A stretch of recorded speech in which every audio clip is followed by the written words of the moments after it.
നടിയാക്രമണ case ഒരു criminal ഗൂഢാലോചനയാണ്. അതിജീവിതയ്ക്ക് ഐക്യദാർഢ്യം പ്രഖ്യാപിച്ച് കൊച്ചിയിൽ സംഘടിപ്പിച്ച സമ്മേളനത്തിൽ നടി മഞ്ജു വാര്യർ നടത്തിയ പ്രസ്താവനയിൽ തുടങ്ങിയ അന്വേഷണം. വിധിക്ക് ശേഷം മഞ്ജുവിൻ്റെ ഗൂഢാലോചന പരാമർശം എടുത്തുയർത്തി ദിലീപിൻ്റെ തിരിച്ചടി. കുറ്റകൃത്യത്തിൽ നേരിട്ട് പങ്കെടുത്ത 6 പേരും കുറ്റക്കാരെന്ന് കോടതി കണ്ടെത്തിയപ്പോൾ 8ാം പ്രതി നടൻ ദിലീപിനെ വെറുതെ വിട്ട വിധിയിൽ വിമർശനം ഉന്നയിക്കുന്നവരുണ്ട്. പൾസർ സുനിയും സംഘവും കൂട്ടബലാത്സംഗം ചെയ്തത് തെളിഞ്ഞപ്പോൾ ആ കൊട്ടേഷൻ ആർക്കു വേണ്ടിയാണെന്ന ചോദ്യമുയരുന്നു. അവർ എന്തിനാണ് നടിയെ ആക്രമിച്ചത്? നടിയെ മാത്രം എന്തിന് ലക്ഷ്യം വെച്ചു? ഈ ചോദ്യങ്ങൾക്ക് ആരാണ് മറുപടി പറയേണ്ടത്? ദിലീപ് കുറ്റവിമുക്തനായെങ്കിൽ ആ കൊട്ടേഷനും ഒരു കെട്ടുകഥയായിരുന്നു. വിശദമായി പരിശോധിക്കുകയാണ് പോലീസ് പട്രോൾ. സ്വാഗതം.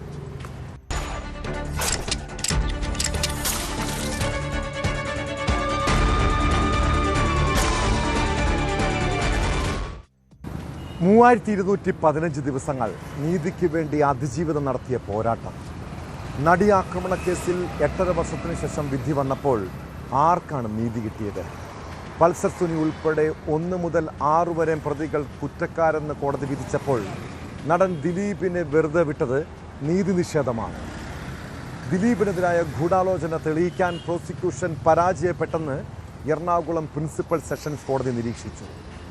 എന്നാൽ ആദ്യത്തെ 6 പ്രതികൾക്കെതിരെ ചുമത്തിയ കുറ്റങ്ങളെല്ലാം തെളിഞ്ഞിട്ടുണ്ട്. ഇവർക്കുള്ള ശിക്ഷാവിധി ഈ മാസം 12-ന്.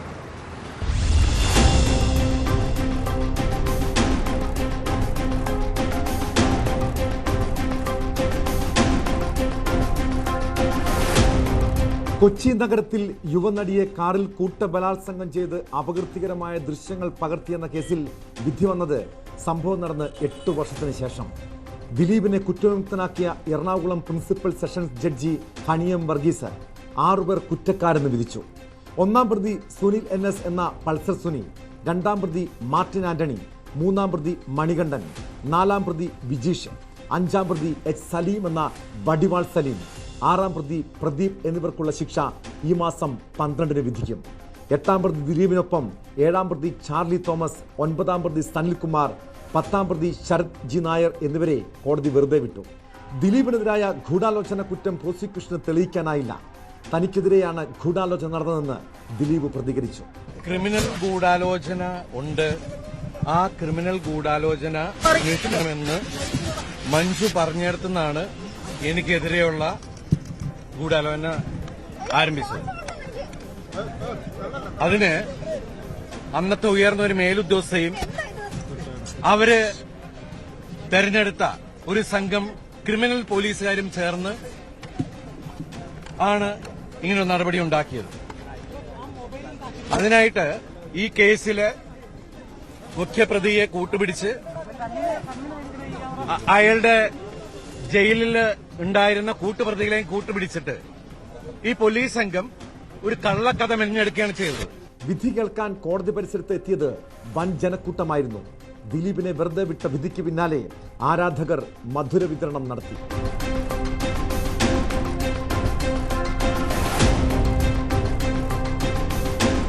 ദിലീപിനെ പോലീസ് വേട്ടയാടിയെന്ന് അഭിഭാഷകൻ ബി രാമൻ പിള്ളയുടെ പ്രതികരണം. ഇത്രയൊരു കേസ് ഞാൻ നടത്തിയിട്ടില്ല. ഞാനിപ്പോൾ 4 നൂറ്റാണ്ട് കഴിഞ്ഞ കേസാണ് തുടങ്ങിയത്. ഇതുപോലെ ഒരു തെളിവും സത്യമായിട്ടൊരു തെളിവില്ലാത്ത ഒരു ചാർജ് കണ്ടിട്ടുമില്ല. ഒരു കള്ളക്കേസ്. ഇപ്പം ഞാൻ ആ കേസ് മാറിക്കഴിഞ്ഞാൽ പിന്നെ നടക്കത്തില്ല. ഞാൻ എൻ്റെ കാലിൻ്റെ ഓപ്പറേഷൻ പോലും മാറ്റിയത് ഈ കേസ് കൊണ്ട്. ലാസ്റ്റ് വിറ്റ്നസ് ബൈജു പൗലോസ് അയാളുടെ മൊഴിയെടുക്കാൻ വേണ്ടി വെച്ച ദിവസമാണ്. അന്ന് പ്രോസിക്യൂട്ടർ ഒരു കാര്യമില്ല ഇറങ്ങിപ്പോയി. അതുകൊണ്ട് പെറ്റീഷൻ കൊടുത്തു, ഫർദർ ഇൻവെസ്റ്റിഗേഷൻ. അയാൾ കോടതി ഹാജരായില്ല. അങ്ങനെയാണ് മാറിപ്പോകുന്നത്. അല്ലെങ്കിൽ 2022 ഏപ്രിലിൽ തീരേണ്ട കേസ്. മാനഭംഗം, ഗൂഢാലോചന, സ്ത്രീത്വത്തെ അപമാനിക്കൽ, അന്യായ തടങ്കൽ, ബലപ്രയോഗം, തെളിവ് നശിപ്പിക്കൽ, അശ്ലീല ചിത്രമെടുക്കൽ, പ്രചരിപ്പിക്കൽ തുടങ്ങിയ കുറ്റങ്ങളാണ് പ്രതികൾക്കെതിരെ കണ്ടെത്തിയത്. 2017 ഫെബ്രുവരി 17 നടന്ന കേസിൽ പിറ്റേ വർഷം മാർച്ചിൽ വിചാരണ തുടങ്ങി. കോവിഡ് ലോക്ക്ഡൌൺ മൂലം 2 വർഷത്തോളം വിചാരണ തടസ്സപ്പെട്ടു. വിചാരണ പൂർത്തിയാക്കാൻ സുപ്രീം കോടതി നൽകിയ സമയപരിധിയൊന്നും പാലിക്കാൻ കഴിഞ്ഞില്ല. അതിജീവിത ആക്രമിക്കപ്പെട്ട ദൃശ്യങ്ങളടങ്ങിയ മെമ്മറി കാർഡ് കസ്റ്റഡിയിലിരിക്കെ തുറന്നു പരിശോധിക്കപ്പെട്ടതും വിവാദമായി. കേസിൽ മുൻപ് 2 പ്രോസിക്യൂട്ടർമാർ രാജിവെച്ചിരുന്നു. പിന്നീട് നിയമിക്കപ്പെട്ട സ്പെഷ്യൽ പ്രോസിക്യൂട്ടർ വി അജയ്കുമാറാണ് സാക്ഷി വിസ്താരം പൂർത്തിയാക്കിയത്. പ്രോസിക്യൂഷൻ സാക്ഷികളുടെ വിസ്താരം കഴിഞ്ഞ വർഷം സെപ്റ്റംബറിൽ പൂർത്തിയായതാണ്.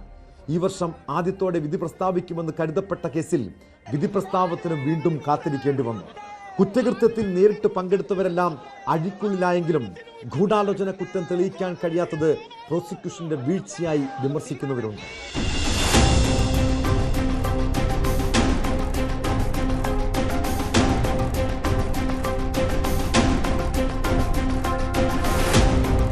ന്യൂസ് 18 കൊച്ചി. പോലീസ് ചിലരെ കൂട്ടുപിടിച്ച് കള്ളക്കഥ മെനഞ്ഞു. അത് സമൂഹ മാധ്യമങ്ങളിലൂടെ പ്രചരിപ്പിച്ചു. പോലീസിന്റെ കള്ളക്കഥ ഒടുവിൽ പൊളിഞ്ഞു. കോടതി വിധിക്ക് ശേഷം പുറത്തിറങ്ങിയ ദിലീപ് പോലീസിനെതിരെയും മുൻ ഭാര്യ മഞ്ജു വാര്യർക്കെതിരെയും ആഞ്ഞടിച്ചു. തനിക്കെതിരായ ഗൂഢാലോചനയുടെ ആദ്യ കണ്ണി മഞ്ജു വാര്യർ എന്നാണ് ദിലീപ് പറയുന്നത്. താൻ ഗൂഢാലോചനയുടെ ഇരയെന്ന് ദിലീപ് പലവട്ടം പറഞ്ഞിട്ടുണ്ടെങ്കിലും ഇതാദ്യമായിട്ടാണ് മഞ്ജു വാര്യരെ പേരെടുത്തു പറഞ്ഞ് പ്രതിക്കൂട്ടിൽ നിർത്തിയുള്ള പ്രതികരണം.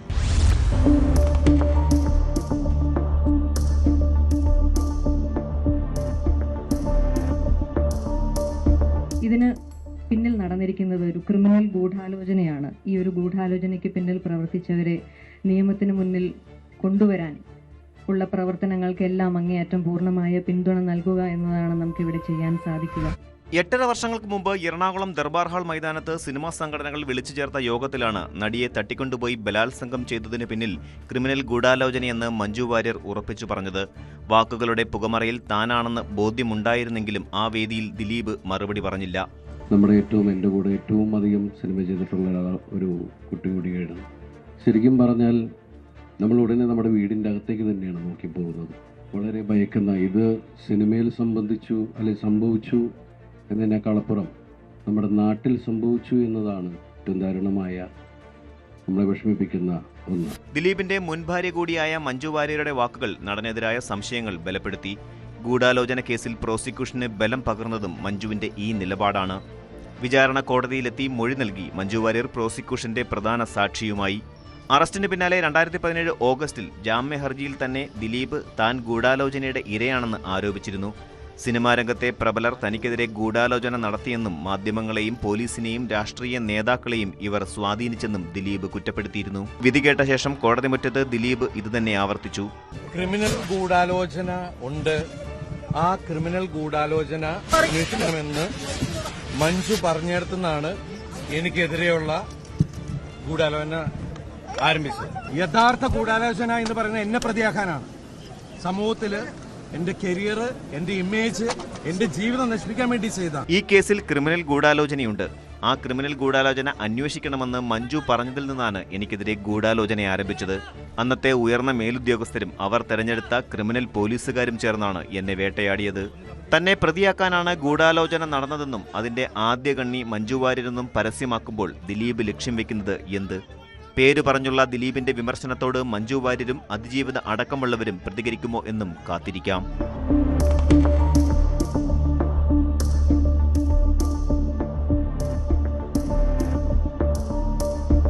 ന്യൂസ് 18 കൊച്ചി.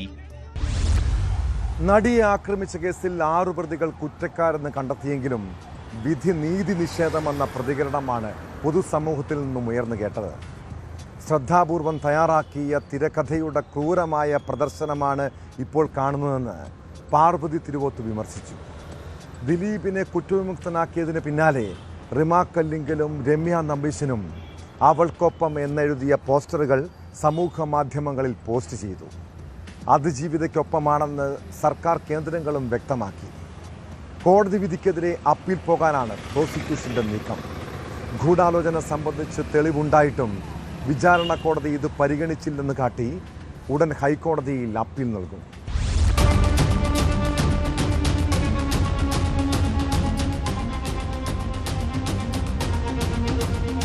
ദിലീപ് അടക്കമുള്ളവർ ഗൂഢാലോചന നടത്തിയതിന് തെളിവില്ലെന്ന് ചൂണ്ടിക്കാട്ടിയാണ് കോടതി ഇവരെ വെറുതെ വിട്ടത്. എന്നാൽ ഗൂഢാലോചന സംബന്ധിച്ച് കൃത്യമായ തെളിവുണ്ടായിട്ടും ഇത് പരിഗണിച്ചില്ലെന്നാണ് പ്രോസിക്യൂഷൻ നിലപാട്. ഉടൻ തന്നെ ഹൈക്കോടതിയിൽ അപ്പീൽ ഫയൽ ചെയ്യും. ഒരു ഭാഗം തെളിയിക്കപ്പെട്ടെങ്കിലും എല്ലാവരും പ്രതീക്ഷിച്ചതുപോലെയുള്ള ഒരു വിധിയിലേക്ക് എത്തിയിട്ടില്ല. ശക്തമായ നിലപാടാണ് സർക്കാർ സ്വീകരിച്ചത്. എക്കാലത്തും അതിജീവിതയ്ക്കൊപ്പം ഉറച്ചു നിൽക്കുന്ന ഒരു നിലപാടാണ് മുഖ്യമന്ത്രിയും സർക്കാരും സ്വീകരിച്ചത്. കുറ്റം തെളിയിക്കപ്പെട്ടു, അത് പ്രധാനപ്പെട്ടത് തന്നെ. എന്നാൽ ഗൂഢാലോചനയെ സംബന്ധിച്ചുള്ള കാര്യത്തിൽ ഇപ്പോൾ പൂർണ്ണമായി വിധി വന്നതിന് ശേഷമാണ് നമുക്ക് അതിൻ്റെ എല്ലാ ഭാഗങ്ങളിലേക്ക് പോകാൻ കഴിയുള്ളൂ. അതുകൊണ്ട് തന്നെ മുഖ്യമന്ത്രിയുമായി സംസാരിച്ചിരുന്നു. അപ്പീൽ പോകണം എന്നാണ് സർക്കാർ ഇപ്പോൾ തീരുമാനിച്ചിട്ടുള്ളത്. എന്നും അതിജീവിതയോടൊപ്പമാണ് സർക്കാർ. ആര് കുറ്റം ചെയ്താലും അത് എത്ര ഉന്നതനാണെങ്കിലും, പ്രത്യേകിച്ച് കേരളത്തിൻ്റെ മുഖ്യമന്ത്രി വളരെ വ്യക്തമായി തന്നെ പറഞ്ഞിട്ടുണ്ട്, ഏത് ഉന്നതനാണെങ്കിലും കുറ്റവാളിയാണെങ്കിലും നിയമത്തിന് മുന്നിൽ കൂട്ടും. അപ്പോൾ തീർച്ചയായിട്ടും എന്താണ് കോടതി ശിക്ഷിക്കപ്പെടാൻ ഇടവന്ന കാരണവും വെറുതെ വിടാനുണ്ടായ കാരണവും മനസ്സിലാക്കിയിട്ട് നമുക്കൊരു മറുപടി പറയാൻ പറ്റും. ഏറെ കോളിളക്കം സൃഷ്ടിച്ച തീരുമാനമായിരുന്നു ദിലീപിന്റെ അറസ്റ്റ്. അതിജീവിതയ്ക്കൊപ്പം നിൽക്കാനുള്ള തീരുമാനത്തിന്റെ ഭാഗമായിട്ടായിരുന്നു സർക്കാർ അന്വേഷണ സംഘത്തിന് പൂർണ്ണ സ്വാതന്ത്ര്യം നൽകിയത്. ദിലീപിനെ അടക്കം വെറുതെ വിട്ടതോടെ വിധി സർക്കാരിന് കൂടി തിരിച്ചടിയായി. അതിജീവിതയ്ക്ക് നീതി കിട്ടാൻ നിയമ പോരാട്ടം തുടരുമെന്നാണ് സർക്കാർ നിലപാട്. അതിജീവിതക്കൊപ്പമാണ് ഗവൺമെന്റ്. ഇന്നേ അവരെടുത്ത എല്ലാ നിലപാടുകളും അങ്ങനെയാണ്. ആ നിലപാടിന്റെ തുടർച്ച എന്ന നിലയിൽ സ്വാഭാവികമായും അടുത്ത സ്റ്റേജിലേക്ക്, അടുത്ത കോടതിയിലേക്ക് പോകേണ്ടി വരും. അങ്ങനെ അതിജീവിതയ്ക്കൊപ്പം തന്നെ നിൽക്കും. അത് ഏതറ്റം വരെയും പോകാൻ തയ്യാറാണ് എന്ന ഗവൺമെന്റിന്റെ നിലപാടിനോടൊപ്പം തന്നെയാണ് CPIM എല്ലാ കാലത്തും ഉറച്ച നിലപാട് സ്വീകരിച്ചിട്ടുള്ളത്. ഈ കേസിൻ്റെ വിധി വന്ന പശ്ചാത്തലത്തിൽ ഭാഗികമായിട്ട് പ്രതികൾ ശിക്ഷിക്കപ്പെട്ടു. പക്ഷേ ഇതിൻ്റെ ഉത്തരവാദികൾ ആരാണ് ഇതിൻ്റെ ഗുണഭോക്താവ് എന്ന കാര്യം തെളിയിക്കപ്പെട്ടില്ല എന്നാണ് പറയുന്നത്. പ്രോസിക്യൂഷൻ തീർച്ചയായും അപ്പീൽ പോകുമെന്ന കാര്യത്തിൽ എനിക്ക് യാതൊരു സംശയമില്ല. ഗവൺമെൻറ് ആ നിലപാട് തന്നെ സ്വീകരിക്കും. ദിലീപ് അടക്കം ശിക്ഷിക്കപ്പെട്ടിരുന്നെങ്കിൽ വിധി സർക്കാരിന്റെ രാഷ്ട്രീയ വിജയം കൂടിയായേനെ. തദ്ദേശ തെരഞ്ഞെടുപ്പ് വോട്ടെടുപ്പിന്റെ തൊട്ടു തലേന്നാണ് പ്രമാദമായ കേസിൽ വിധി വന്നത്. വിധി തെരഞ്ഞെടുപ്പിനെ സ്വാധീനിക്കാതിരിക്കാനുള്ള മുൻകരുതലാണ് അപ്പീൽ പോവാനുള്ള പെട്ടെന്ന് തന്നെ ഉണ്ടായ തീരുമാനം.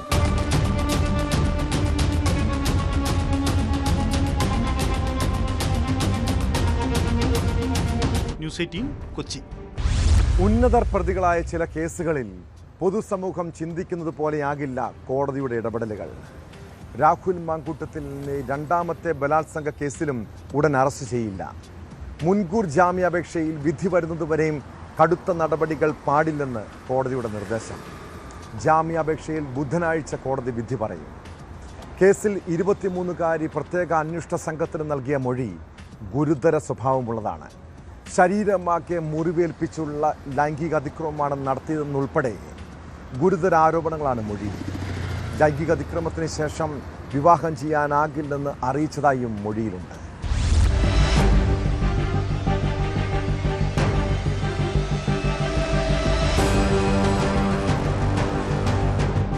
ബംഗളൂരു സ്വദേശിനിയെ പീഡിപ്പിച്ചെന്ന പരാതിയിൽ രാഹുൽ മാങ്കൂട്ടത്തിൽ നൽകിയ മുൻകൂർ ജാമ്യ ഹർജിയിൽ വിധി വരുന്നതുവരെ കടുത്ത നടപടികൾ സ്വീകരിക്കരുത് എന്നാണ് കോടതി പോലീസിന് നിർദ്ദേശം നൽകിയത്.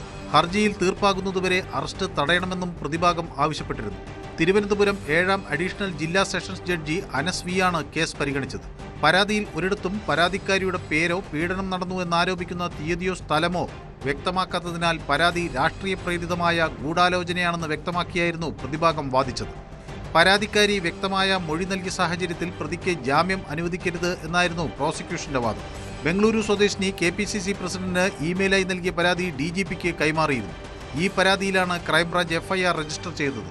രാഹുലിന്റെ ജാമ്യ ഹർജി കോടതി പരിഗണിക്കും മുമ്പ് AIG G പൂങ്കുഴലി നേരിട്ടെത്തി യുവതിയുടെ മൊഴി രേഖപ്പെടുത്തുകയായിരുന്നു. ഞെട്ടിക്കുന്ന പരാമർശങ്ങളാണ് മൊഴിയിലുള്ളത്. രക്ഷപ്പെടാൻ കരഞ്ഞു കാല് പിടിച്ചിട്ടും ബലാത്സംഗം ചെയ്തു എന്നാണ് മൊഴി.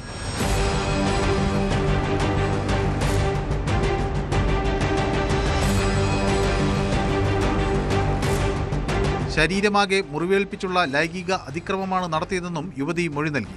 "I want to rape you" എന്ന് രാഹുൽ പറഞ്ഞുകൊണ്ടേയിരുന്നു. ലൈംഗിക അതിക്രമത്തിന് ശേഷം വിവാഹം ചെയ്യാനാകില്ലെന്ന് അറിയിച്ചതായും മൊഴിയിലുണ്ട്. മൊഴിയും ഡിജിറ്റൽ തെളിവുകളും കോടതിയിൽ സമർപ്പിച്ചു. രാഹുലിനെതിരായ ആദ്യ കേസിൽ നേരത്തെ ഹൈക്കോടതി ഈ മാസം 15 വരെ അറസ്റ്റ് തടഞ്ഞിരുന്നു. രണ്ടാം കേസിലും താൽക്കാലിക ആശ്വാസം ലഭിച്ചതോടെ രാഹുൽ ഒളിവ് ജീവിതം അവസാനിപ്പിക്കുമോ എന്നാണ് ഇനി അറിയേണ്ടത്.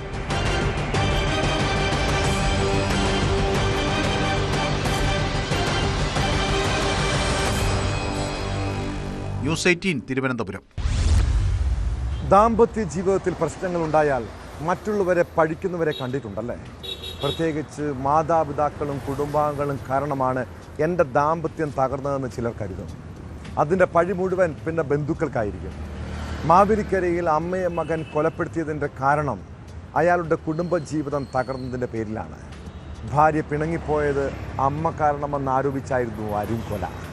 മാവേലിക്കര നഗരസഭയിലെ മുൻ കൗൺസിലറായ കനകമ്മയെ വീട്ടിലെ കിടപ്പുമുറിയിലാണ് മരിച്ച നിലയിൽ കണ്ടെത്തിയത്.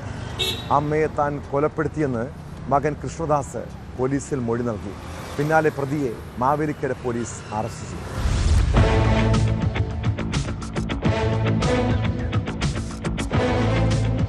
മാവേലിക്കര നഗരസഭയിലെ മുൻ കൗൺസിലറായ കനകമ്മ സോമരാജനും മകൻ കൃഷ്ണദാസുമായിരുന്നു ഊമ്പർനാട് ഇട്ടിയപ്പൻ വിള വീട്ടിൽ താമസം.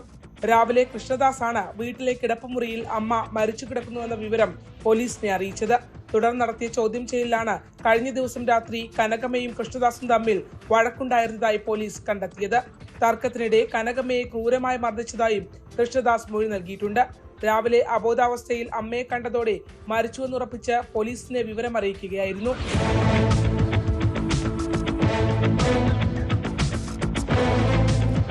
കുടുംബ പ്രശ്നമാണ് കൊലപാതകത്തിലേക്ക് നയിച്ചതെന്നാണ് പോലീസിന്റെ പ്രാഥമിക നിഗമനം.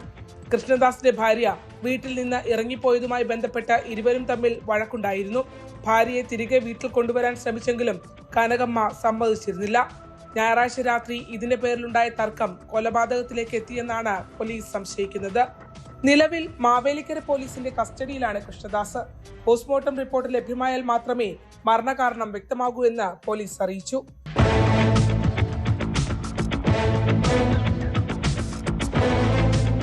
ന്യൂസ് 18 ആലപ്പുഴ. വാർദ്ധക്യകാലത്ത് വൃദ്ധമാതാപിതാക്കളുടെ ആകെയുള്ള ആശ്രയം പെൻഷൻ തുകയാണ്. സർക്കാർ ഇപ്പോൾ നൽകുന്ന ക്ഷേമ പെൻഷൻ ഒരു നിധി പോലെ കാത്തു സൂക്ഷിക്കുന്നവരുണ്ട്. കാരണം ഒരാവശ്യം വന്നാൽ സ്വന്തം മക്കളോ കൊച്ചുമക്കളോ സഹായിച്ചില്ലെങ്കിലും അവർക്ക് ആ തുക ഒരു താങ്ങാണ്. എന്നാൽ പെൻഷൻ തുക പോലും കൊള്ളയടിക്കുന്ന കുടുംബാംഗങ്ങളുണ്ട്. കൊല്ലം ചവറയിൽ മുത്തശ്ശിയെ ചെറുമകൻ കൊലപ്പെടുത്തിയത് പെൻഷൻ പണത്തെ ചൊല്ലിയുള്ള തർക്കത്തെ തുടർന്ന്. 70-കാരി സുലേഖ ബീവിയെ കൊലപ്പെടുത്തിയ കേസിൽ പ്രതി ഷഹനാസിനെ പോലീസ് അറസ്റ്റ് ചെയ്തു.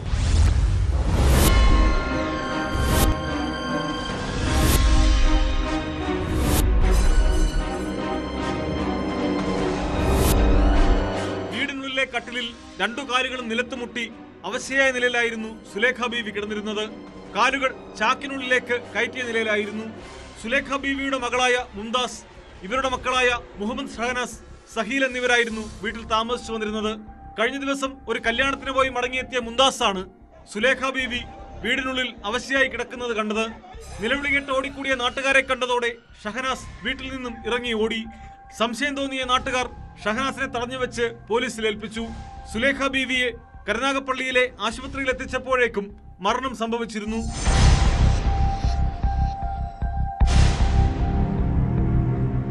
സുലേഖ ബീവിയുടെ പോസ്റ്റ്മോർട്ടം റിപ്പോർട്ടിൽ മരണകാരണം കഴുത്തിൽ ഷാൾ മുറുക്കിയതാണെന്ന് തെളിഞ്ഞു. വിശദമായ ചോദ്യം ചെയ്യലിൽ പ്രതി കുറ്റം സമ്മതിച്ചു. സുലേഖ ബീവിക്ക് ലഭിച്ച പെൻഷൻ തുക ഷഹനാസ് ആവശ്യപ്പെട്ടതിനെ തുടർന്നുള്ള തർക്കമായിരുന്നു കൊലപാതക കാരണമെന്നാണ് പോലീസിന്റെ നിഗമനം.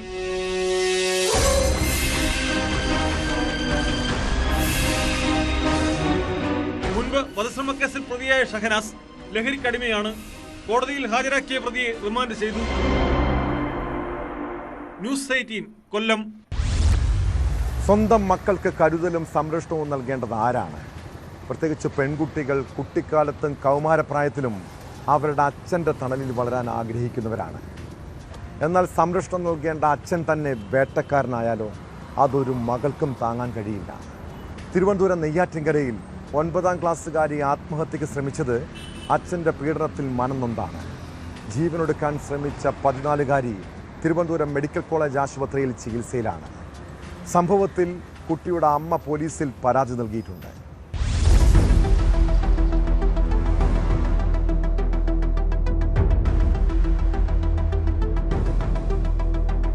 അരങ്കമുകൾ സ്വദേശിയായ 14-കാരിയെ പിതാവ് നിരന്തരം മാനസികമായും ശാരീരികമായും പീഡിപ്പിക്കുന്നതിൽ മനം നൊന്ത് ആത്മഹത്യക്ക് ശ്രമിച്ചതായാണ് പരാതി. സ്ഥിരം മദ്യപാനിയായ പിതാവ് കുട്ടിയോട് അസഭ്യം പറയുകയും പൊതുവഴിയിൽ വെച്ച് മർദ്ദിക്കാൻ ശ്രമിക്കാറുണ്ടെന്നും ആരോപണമുണ്ട്. കഴിഞ്ഞ ശനിയാഴ്ച രാവിലെയാണ് കുട്ടി കുട്ടി ലൈസോൾ പോലുള്ള ദ്രാവകം കഴിച്ച് ആത്മഹത്യക്ക് ശ്രമിച്ചത്. തുടർന്ന് നെയ്യാറ്റിൻകര ജനറൽ ആശുപത്രിയിലെത്തിച്ച കുട്ടിയെ കൂടുതൽ ചികിത്സയ്ക്ക് വേണ്ടി തിരുവനന്തപുരം മെഡിക്കൽ കോളേജ് ആശുപത്രിയിലേക്ക് മാറ്റുകയായിരുന്നു.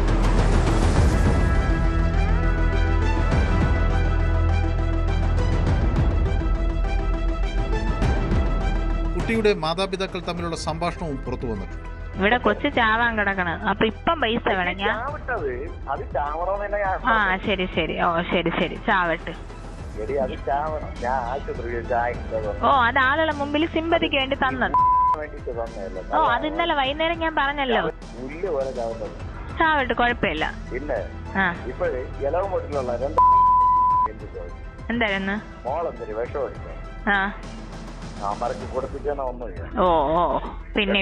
പിന്നെ ആളുകൾ ചോദിക്കൂലേ? വീട്ടിലെ അവസ്ഥകൾ കാണിച്ച് കുട്ടിയുടെ അമ്മയും സ്വകാര്യ സ്കൂളിലെ ജീവനക്കാരിയുമായ യുവതി മുഖ്യമന്ത്രിക്കും SP-ക്കും വനിതാ കമ്മീഷനും പരാതി നൽകി. മുൻപും ഇവർ പോലീസിൽ പരാതി നൽകുകയും പോലീസ് വിളിച്ച് ഒത്തുതീർപ്പാക്കി വിടുകയും ചെയ്തതായാണ് വിവരം. കഴിഞ്ഞ ദിവസം കുട്ടിയെ മർദ്ദിക്കാൻ ശ്രമിച്ചത് സംബന്ധിച്ച് നെയ്യാറ്റിൻകര പോലീസിൽ അമ്മ പരാതി നൽകി. കുടുംബ പ്രശ്നങ്ങളടക്കം എല്ലാ വശങ്ങളും പരിശോധിച്ചു വരുന്നതായും കേസെടുത്ത് വിശദമായ അന്വേഷണം നടത്തുമെന്നും പോലീസ് അറിയിച്ചു.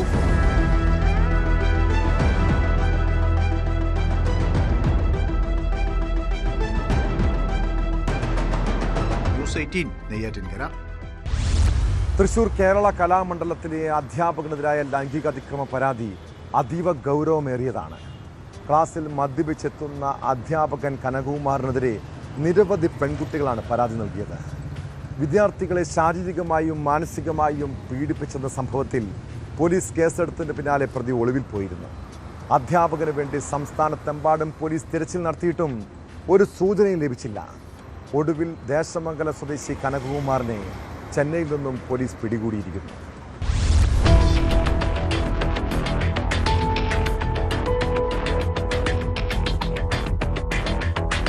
നവംബർ 11-നാണ് കേസിനാസ്പദമായ സംഭവം. കലാമണ്ഡലം വൈസ് ചാൻസലർ നൽകിയ പരാതിയിന്മേൽ വിദ്യാർത്ഥികളുടെ മൊഴിയുടെ അടിസ്ഥാനത്തിലാണ് കേസെടുത്തത്. അധ്യാപകൻ കനകകുമാറിനെതിരെ പോക്സോ വകുപ്പുകൾ പ്രകാരം 2 കേസുകളും മറ്റ് വിദ്യാർത്ഥികളുടെ മൊഴിയിൽ 3 കേസുകളുമാണ് രജിസ്റ്റർ ചെയ്തത്. സംഭവത്തിന് പിന്നാലെ ഒളിവിൽ പോയ കനകകുമാറിനായുള്ള ഊർജിതമായ അന്വേഷണത്തിനൊടുവിലാണ് ഞായറാഴ്ച രാത്രി പ്രതി ചെന്നൈയിൽ നിന്ന് പിടിയിലായത്.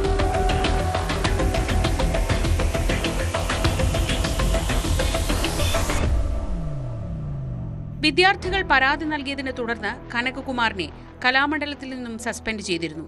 Cheruthuruthy police special squad SI Jolly Sebastian, SCPOമാരായ വിനീത് മോൻ, ജയകൃഷ്ണൻ തുടങ്ങിയവർ അടങ്ങിയ സംഘമാണ് പ്രതിയെ പിടികൂടിയത്. വിശദമായി ചോദ്യം ചെയ്യാനാണ് പോലീസിന്റെ തീരുമാനം.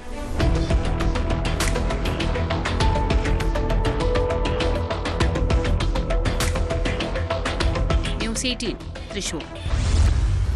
മലപ്പുറം വണ്ടൂരിൽ ബാറിൽ ജീവനക്കാരെ കുത്തിപ്പരിക്കേൽപ്പിച്ചും മദ്യം നശിപ്പിച്ചും യുവാവിന്റെ പരാക്രമം. ആക്രമണത്തിൽ 2 പേർക്ക് കുത്തേറ്റു. ബാറിലെ മേശയും കസേരയും ജനലും CCTV ക്യാമറയും അടക്കം അടിച്ചു തകർത്തിട്ടുണ്ട്. ആക്രമണം നടത്തിയ ഷിബിലിയെ പരിക്കുകളോടെ ആശുപത്രിയിൽ പ്രവേശിപ്പിച്ചു. പ്രതിയെ പോലീസ് എത്തിയാണ് കീഴ്പ്പെടുത്തിയത്.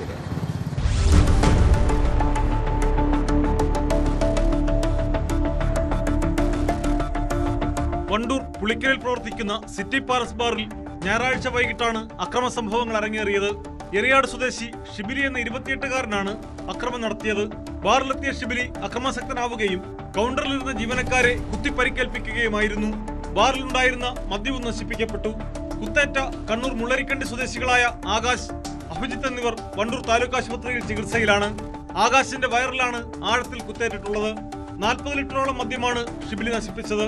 ബാറിലെ മേശയും കസേരകളും ജനാലയും CCTV ക്യാമറയും അടക്കം അടിച്ചു തകർത്തിട്ടുമുണ്ട്.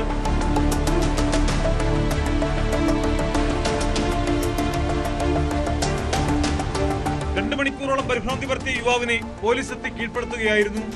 അക്രമത്തിനിടെ ഷിബിലിക്കും പരിക്കേറ്റു. ഇയാളെ കോഴിക്കോട് മെഡിക്കൽ കോളേജ് ആശുപത്രിയിൽ പ്രവേശിപ്പിച്ചു. സംഭവത്തിൽ ബാർ മാനേജർ പോലീസിൽ പരാതി നൽകി. ഷിബിലി നേരത്തെയും ബാറിലും താമസ സ്ഥലത്തുമെത്തി ജീവനക്കാരെ ആക്രമിച്ചിട്ടുണ്ടെന്നും ഈ സംഭവത്തിൽ കേസുണ്ടെന്നും ബാർ മാനേജർ പറഞ്ഞു. പരിക്കേറ്റവരിൽ നിന്ന് പോലീസ് എത്തി മൊഴി രേഖപ്പെടുത്തി. സംഭവത്തിൽ വിശദമായ അന്വേഷണം നടന്നുവരികയാണ്. ന്യൂസ് 18 തിരൂർ. കണ്ണൂർ നഗരമധ്യത്തിൽ കവർച്ചാ പരമ്പര. ആശുപത്രിയിൽ കവർച്ചയും 2 വീടുകളിൽ മോഷണശ്രമവും ഉണ്ടായി. മുഖം മറച്ച് കയ്യിൽ മൂർച്ചയേറിയ ആയുധവുമായി മോഷ്ടാവ് എത്തുന്നതിൻ്റെ CCTV ദൃശ്യങ്ങൾ പുറത്തു വന്നിട്ടുണ്ട്. ആയുധം ഉപയോഗിച്ച് മേശവലിപ്പ് കുത്തി തുറന്നായിരുന്നു കവർച്ച. തുടർന്ന് കള്ളൻ ഓടിപ്പോകുന്നതും ദൃശ്യങ്ങളിലുണ്ട്. കവർച്ചയ്ക്ക് പിന്നിൽ അന്തർ സംസ്ഥാന സംഘമാണെന്ന സംശയത്തിലാണ് പോലീസ്.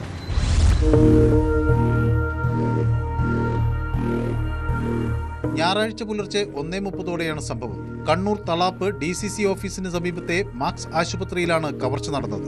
ഇവിടെ നിന്ന് മേശവലിപ്പ് കുത്തിത്തുറന്ന് 50,000 രൂപ അപഹരിച്ചു. ആശുപത്രിയിലെ CCTVയിൽ മോഷ്ടാവിന്റെ ദൃശ്യം പതിഞ്ഞിട്ടുണ്ട്. സമീപത്തെ 2 വീടുകളിലെ ജനൽ ചില്ലകൾ താർക്കാൻ ശ്രമം നടത്തിയെങ്കിലും പരാജയപ്പെട്ടു. തുടർന്നാണ് ആശുപത്രിയുടെ അരമതിൽ ചാടിക്കടന്ന് അകത്തു കയറിയത്.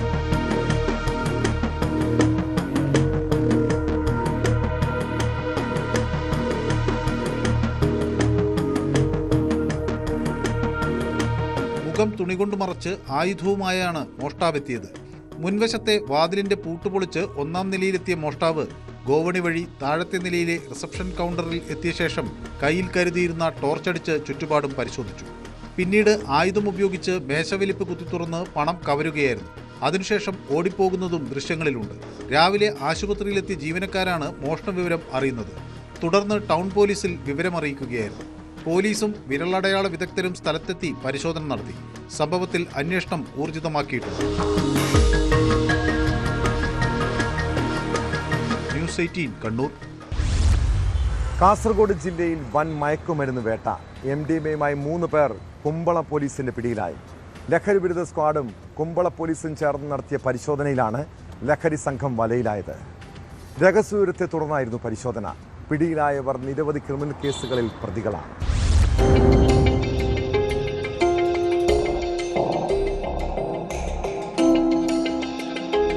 മംഗൽപാടി സോങ്കാലിൽ നിന്നാണ് MDMAയുമായി 3 പേർ കുമ്പള പോലീസിന്റെ പിടിയിലായത്. കോയിപ്പാടി ഷെഡിക്കാവ് സ്വദേശിയും മംഗൽപാടി സോങ്കാലിൽ താമസക്കാരനുമായ അഷറഫ് AM, കോയിപ്പാടി കടപ്പുറം സ്വദേശി സാദിഖ് K, പെരിയടുക്കയിൽ താമസിക്കുന്ന കുഡ്ലു ആസാദ് നഗർ സ്വദേശി ഷംസുദ്ദീൻ AK എന്നിവരാണ് പിടിയിലായത്. ജില്ലാ പോലീസ് മേധാവിയുടെ ലഹരി വിരുദ്ധ സ്ക്വാഡും കുമ്പള പോലീസും ചേർന്നാണ് ലഹരി വസ്തുക്കൾ ഉൾപ്പെടെ പ്രതികളെ പിടികൂടിയത്.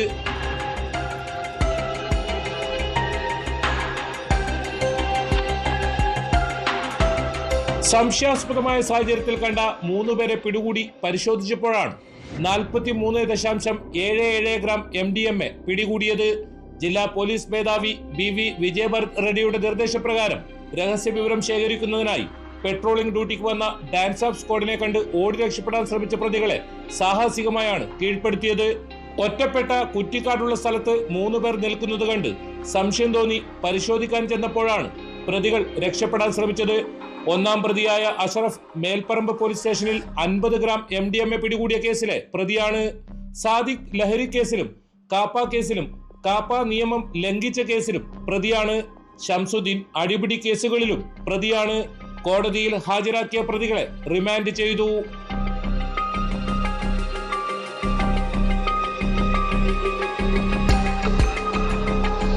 ന്യൂസ് 18 കാസർഗോഡ്. കുറ്റകൃത്യങ്ങളുടെ മറ്റു ചില വാർത്തകൾ ചുരുക്കത്തിൽ. IFFK സ്ക്രീനിങ്ങിനിടെ മോശമായി പെരുമാറിയെന്നാരോപിച്ച് വനിതാ ചലച്ചിത്ര പ്രവർത്തക സംവിധായകനെതിരെ പരാതി നൽകി. സ്ത്രീത്വത്തെ അപമാനിച്ചെന്നാരോപിച്ച് മുഖ്യമന്ത്രിക്കാണ് പരാതി നൽകിയത്. ശബരിമല സ്വർണ്ണക്കൊള്ളയിൽ A. പത്മകുമാറിനെ ഒരു ദിവസത്തെ SIT കസ്റ്റഡിയിൽ വിട്ടു. പത്മകുമാറിന്റെ ജാമ്യാപേക്ഷയിൽ ഈ മാസം 12-ന് വിജിലൻസ് കോടതി വിധി പറയും.